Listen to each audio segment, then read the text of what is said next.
ازيكم يا حلوين؟ عاملين ايه؟ يا رب تكونوا بخير وبسعادة دايما يا رب. صباح الفل عليكم، صباح الهنا، صباح السعادة، صباح الحلويات.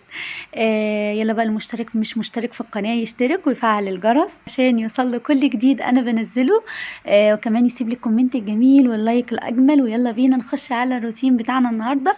الروتين بتاعنا زي ما انتم شايفين، تنظيف، مسيح، تلميع. بصوا كل حاجة هعملها معاكم النهارده. يلا بقى تشجعي وقومي اعملي زيي.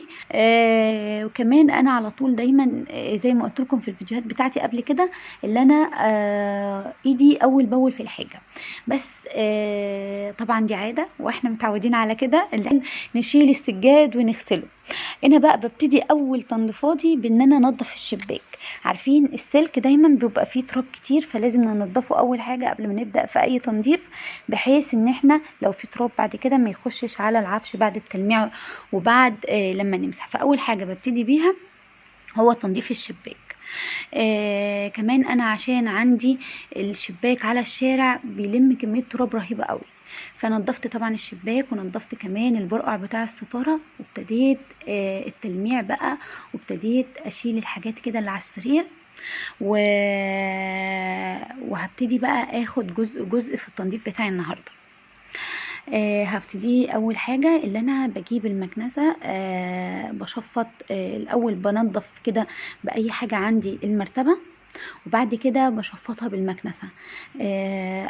عشان برضو يعني لو في تراب او في كده او في اي حاجه عفره وقعت مني وانا مثلا بنضف الشباك، تراب جه عليها الكلام ده، زاد التاكيد برضو ان انا بشفط بالمكنسه. هنا بقى كنت ايه، افتكرت قبل ان انا لمع، نسيت موضوع المكنسه ده خالص، اللي انا مسحتش بالمكنسه، فسبت التلميع ورجعت ايه اللي انا شفط بالمكنسه. زي ما انتم شايفين دايما بلمع الخشب. بصوا اي خشب عندي بلمعه بالبلج او بالمرار دوت. او بصوا اسيان بقى الحاجه اللي انتي بنستعملها في التلميع، بس عشان الخشب يفضل معاكي بيلمع وجديد دايما، فلازم ملمع للاخشاب. كمان بيعمل طبقة عازلة للأتربة، فبتبقى حلوة قوي معاكي. بعد كده يا دوبك بس بتمشي فوطة ماكرو فايبر على العفش، بيلم على طول معاكي اي تراب عليها. فهنا بقى ببتدي زي ما انتم شايفين تلميع بقى، وفي خشب غاطس وفي يعني طالع وكده. ببتدي على قد ما اقدر اللي انا اخد التجويف معاكي اي تراب عليها. فهنا بقى ببتدي زي ما انتم شايفين تلميع بقى، وفي خشب غاطس وفي يعني طالع وكده. ببتدي على قد ما اقدر اللي انا اخد التجويف.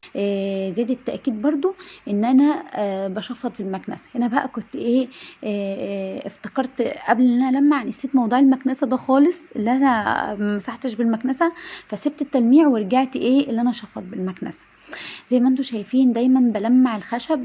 بصوا اي خشب عندي بلمعه بالبلج او بالمرار دوت. او بصوا اسيان بقى الحاجه اللي انتي بنستعملها في التلميع، بس عشان الخشب يفضل معاكي بيلمع وجديد دايما، فلازم ملمع للاخشاب.